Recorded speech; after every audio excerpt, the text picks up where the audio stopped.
Bueno, entramos en la recta final del programa hablándoles de la presentación de un libro que va a tener lugar este jueves 19 de mayo a las 8 de la tarde en la librería El Laberinto. Es la primera novela de la jerezana Eva Muedo. Se titula El Dárico Gris y forma parte de la primera entrega de toda una saga de fantasía bajo el título El despertar de Oxarán. Vamos a hablar con la protagonista, con la persona que ha creado este universo, que ya le vamos a ir desgranando un poco en qué consiste y que a mí me ha dejado totalmente anonadada en este espacio antes de entrar en directo. Hablando con ella decía, bueno, ¿cómo has podido crear todo este universo de planetas o de civilizaciones? Bueno, nos lo va a explicar ella a continuación. Eva Muedo. Eva, bienvenida, buenos días. Gracias. Bueno, es tu primera novela, sí. Forma parte de esta saga que hemos comentado. En principio ya tienes escritas 6 entregas, 6 ejemplares. Esto no es de ahora, empezaste a escribirlo en 2013. Y cuéntanos un poco en qué consiste el Dárico Gris y sobre todo el conjunto, ¿no? Todo lo que rodea esas historias que forman parte de todo un universo de fantasía épica que has creado. Sí, bueno, yo comencé a escribirlo en 2013, como tú comentas, pero es cierto que llevaba muchos años con la historia en la cabeza, dándole ahí forma, y en principio escribí la historia completa y bueno, lo dividimos en 6 volúmenes, que no quieren decir que al final quede ahí, porque estamos trabajando ahora en los siguientes, ¿no? Y bueno, al final el despertar de Oxarán, pues la protagonista la base principal es que es un mundo diferente al planeta Tierra, pero al mismo tiempo igual, ¿no? Pues son 2 mundos gemelos, que es la Tierra y Muria, aunque a la Tierra se le llama Aztalú, ¿no? La gente es que las razas que habitan en Muria conocen la Tierra como Aztalú. En Muria no hay humanos, o no había humanos, lo que hay son distintas razas como la Dárica, que es la que se cree la más importante, o ellos mismos, ¿no? Se creen que son los más importantes, los primeros, ¿no? En caminar por el mundo, ¿no? Compartían el mundo entre seres inmortales y seres mortales, aunque aquellos seres inmortales ya ahora mismo se les creen como seres de leyenda, ¿no? Hay muchas fábulas, hay muchas historias, ¿no? De cómo había dioses, cómo fueron creando las razas y bueno, todo el conjunto, ¿no? De que forma al final la historia de Muria, del propio planeta.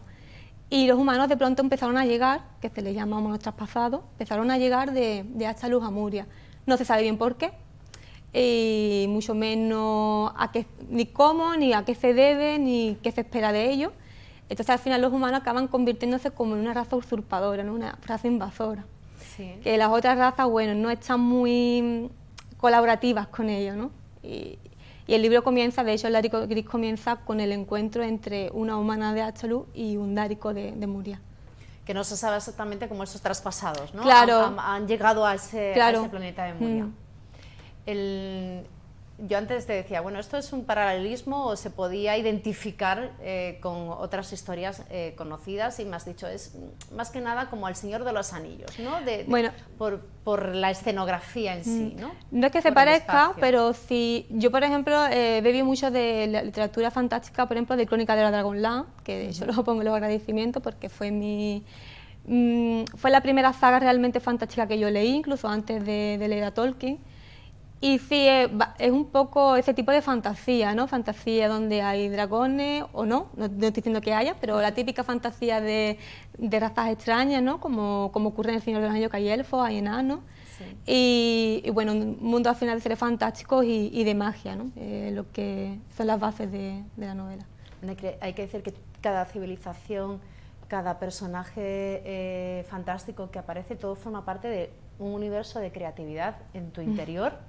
Sí. Que yo no sé cómo eso empezó a surgir, porque hay que decir que Eva trabaja y se maneja en códigos binarios, porque sí, es programadora. Entonces, en ese sentido, ¿de dónde empezó a ti a salir de esta historia? ¿Cómo emana de ti? Y bueno, y sobre todo decides plasmarlo en novela. Yo que en general desde que era muy pequeña, bueno, llevo escribiendo desde que era pequeña, tengo cuentos con 8 y con 9 años, y siempre he tenido mucha imaginación y me ha encantado. A mí lo que más me gustaba de pequeña era imaginarme mundos diferentes en el que vivía. no porque estuviese mal, porque yo tenía una infancia muy buena, pero me encantaba imaginarme mundos en los que había magia, en los que había seres que no existían, y sobre todo era el paisajes, ¿no? Paisajes que tú fueras caminando por el bosque y de pronto no te apareciera, ¿no? Como salen en algunas películas, ¿no? Esa ciudad, esa perdida, ¿no? Ese pueblo perdido, ¿no? Y el Dárico empezó poco a poco, no recuerdo, no te puedo decir cuándo, creo que fue por el instituto, que era uno más de los mundos que yo me imaginaba, pero sí es verdad que tuve mucha fijación y lo fui cada vez creciendo más y me fui montando, bueno, el lechón en la cabeza hasta crear esos dos mundos con sus civilizaciones en las que hay diferentes identidades y entiendo en los que hay similitudes entre ellos y también guerras entre ellos. No sé si aquí la raza dárica es mejor que otra o hay mejor predisposición o cómo se fusionan entre ellos sin hacer spoiler, claro, de la novela. Al final es como ocurre en la vida real. Cada pueblo se considera a sí mismo el más importante o el más dominante, ¿no? Claro, el más dominante o el que tiene mejor o más derecho o bueno, sí, o mejor conciencia, ¿no? Al final es un poco lo que ocurre, ¿no? Porque tú siempre en una guerra, depende de dónde preguntes, cada uno te va a decir algo completamente opuesto. Y aquí ocurre lo mismo. Son razas que algunas pues son amigas, otras no lo son, algunas lo fueron y han dejado de serlo, ¿no? Y depende de qué punto de vista se ve el conflicto, pues te puede parecer que una raza tenía más razón o tenía menos. Porque aquí, a mí lo que me gustaba sobre todo, o lo que me gusta de las historias, es que al final no hay perfiles buenos ni perfiles malos. Porque creo que no es real, o sea, para mí, ¿vale? Que yo creo que todo el mundo anda por esos grises. Sí. Tú puedes de pronto cometer un acto villano, pero no porque tú lo seas, sino porque las circunstancias de la vida te han llevado a cometerlo y quizás con el tiempo y desde otra perspectiva se te puede entender por qué lo hiciste, ¿no? Y yo eso es un poco lo que defiendo aquí con ¿Y existen fuerzas intangibles que van encaminándose hacia el bien o hacia el mal, o esa dualidad no existe? Existe y no. Es que no tengo que explicarlo sin hacer mucho spoiler, pero ellos defienden, si ponemos desde la perspectiva de algunos de los personajes, defienden que ellos hacen el bien. No quiere decir que realmente lo que estén haciendo conlleve a hacer algo bueno, pero que ellos defienden que eso es lo bueno. De hecho, creo que había una frase, no sé si estaba en es que no lo quiero decir porque no sé si estaba aquí o estaba en otro manuscrito, ¿no? Que dice que a veces los actos bondadosos, ¿no? acarrean desgracia.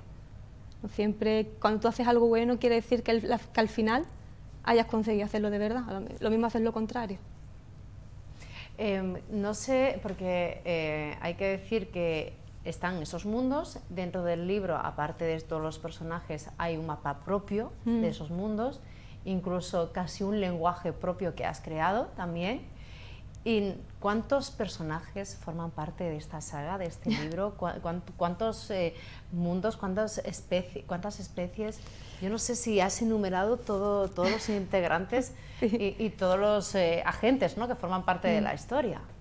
Sí, bueno, como mundos están solamente Hacha, Luz y Muria, que se entienden como dos mundos gemelos que están unidos por una especie de cordón umbilical, un túnel, ¿no? entre ellos. Y hay como razas latentes ahora mismo en esta parte, pues está la dárica, que como ya he dicho antes, son ellos los que se creen lo más... En estos momentos, no es que lo sea o no, pero sí que ellos se consideran que respetan el mundo tal como era y que, bueno, que tienen más derechos que a lo mejor que otros, ¿no? de estar ahí. Y porque ellos conservan todavía, ¿no? la forma de vivir que... Su zona de confort, sus claro, status, ¿no? exactamente, que sí. ellos tenían y que Claro. están habituados. Está la dárica, está la calachi. Se cree que los eldos y los zarefíes desaparecieron, eran razas que también existían en Muria. A los zarefíes se les otorga que desaparecieron por las enfermedades que trajeron los humanos con ellos. Y está la raza humana, que se ha convertido al final en una potencia también, que al final con el paso del tiempo han ido pues, teniendo hijos, ¿no? y al final también es una raza que acaba siendo bastante dominante en el mundo. ¿Qué tipo de relaciones hay entre los personajes? Entiendo que ahí también se potencian los valores de la amistad, la familia, incluso el amor, la interculturalidad. Al fin y al cabo son historias paralelas a la realidad, sí, ¿no?, que vivimos. Sí, los dáricos, por ejemplo, aunque son muy reservados, les cuesta mucho compartir su legado con otras razas. De hecho, ellos nunca hablan su idioma delante de otras razas. Les cuesta compartir, pero al mismo tiempo son muy leales. Son muy leales, evitan las luchas, evitan las peleas, evitan los conflictos, ¿no?, en la medida de lo posible. Y al final se pueden considerar casi un ejemplo, ¿no?, porque ellos si matan a alguien es porque es para salvar su vida, no matan por placer, no matan por venganza, por ejemplo, ¿no? Y relaciones entre ellos, pues sí, los personajes al final van viviendo su aventura, conociéndose un poco a sí mismos, ¿no? Porque hay algunos personajes que no tienen claro qué papel juegan en la historia, ni qué papel sienten que alguien los ha colocado ahí y no tienen claro ni quiénes son ni qué se espera de ellos. Entonces, por eso se dice que buscan su propia identidad, sí, ¿no?, que también hay una labor de trabajo interior. Sí, tienen que descubrir un poco qué se espera de ellos y quiénes son sobre todo, ¿no?, y quién quieren ser, claro, también es importante. Eva, este es el Dárico Gris, es la primera entrega de toda esta saga. Todavía has comentado que estás viendo ahí un poco cómo se va a ir desarrollando, aunque ya tienes bastante avanzado. Yo no sé si, porque claro, yo te estoy escuchando y yo me lo estoy imaginando ya en película. Sí. Yo no sé si también has tenido que hacer ese ejercicio para poder plasmarlo o no, al contrario. No me lo he planteado. Lo cierto es que yo empecé a escribir sin ningún tipo de pretensión, ni pensando siquiera que lo iba a enseñar o que alguien lo iba a leer. Yo escribí del principio al final sin esa idea. O sea, simplemente yo quería escribir la historia que tenía en la cabeza. Y era como si todos los días estuvieran ahí los personajes dando golpecitos. Por favor, sácanos de tu mente. Y fue cuando lo terminé que realmente me decidí a enviarlo a editoriales, ¿no? Pero ya lo del tema de plasmarlo como una película ni siquiera se me ha pasado. Bueno, pero te estamos escuchando y te vas imaginando esos personajes. Sí, sí. Hay una frase que me ha hecho mucha gracia, que te lo he dicho antes al principio, de Novajarilla a Muriat. Sí. Porque eres de Novajarilla, sí. y Muriat es, bueno, pues uno de estos... Es el mundo donde se basa la novela, sí. El mundo de los dáricos, porque después está el Astalus, que es la tierra. Yo ya me voy haciendo así una idea, ¿eh? Sí, bueno, se presenta este libro el jueves, día 19, a partir de las 8 de la tarde, en la librería El Laberinto. Va a estar, además, presentado por Margarita Lozano. Ella es escritora y además tiene un proyecto de librería también en la calle Algarve que va a estrenar pues el próximo mes. Y hay que decir que la entrada al acto es gratuita, luego además va a haber una presentación, aparte del libro, una firma de los libros, de los ejemplares, y animamos a todas aquellas personas que nos están viendo a que te apoyen en la jornada del jueves, que estén contigo, que conozcan aún más todo este submundo o mundo que plasmas en el Dárico Gris. Y bueno, y a partir de ahí vas a continuar con presentaciones, porque vas a estar en Cádiz, vas a estar en Sevilla, y bueno, en Cádiz va a estar 2 días, ¿no? En Cádiz el viernes 20 lo hace la librería Ratonera, aunque será en la biblioteca municipal, y presenta Carmen Moreno. Y luego en Sevilla el día 4 de junio en Casa del Libro. Eso, en la calle Velázquez, vas a estar presentando el Dárico Gris. Eva, muchas gracias por habernos acompañado. Enhorabuena por esta tu primera novela. Sabemos que también estás escribiendo otra de novela negra. Sí, yo siempre voy escribiendo porque me gusta. O sea, que esto no acaba aquí, que yo creo que el nombre de Eva Muedo lo vamos a tener que escuchar muchísimo a través de tus títulos, de tus libros, y te deseamos todo el éxito del mundo. Te agradezco. Y que la gente disfrute de tu lectura y de ti, porque al fin y al cabo esto es todo parte de ti, parte de tu mundo. Pues muchas sí, gracias por gracias habernos a ti. acompañado. Gracias a vosotros. Ya saben ustedes, jueves a las 8 de la tarde, Librería El Laberinto, aquí en el centro de nuestra ciudad, la presentación del Dárico Gris, todo un mundo que nos plantea y nos presenta Eva Muedo para disfrutar y para integrarnos también en todas sus historias. Nosotros ya nos marchamos, regresamos mañana a partir de las 10 aquí en Jerez al Día. Adiós.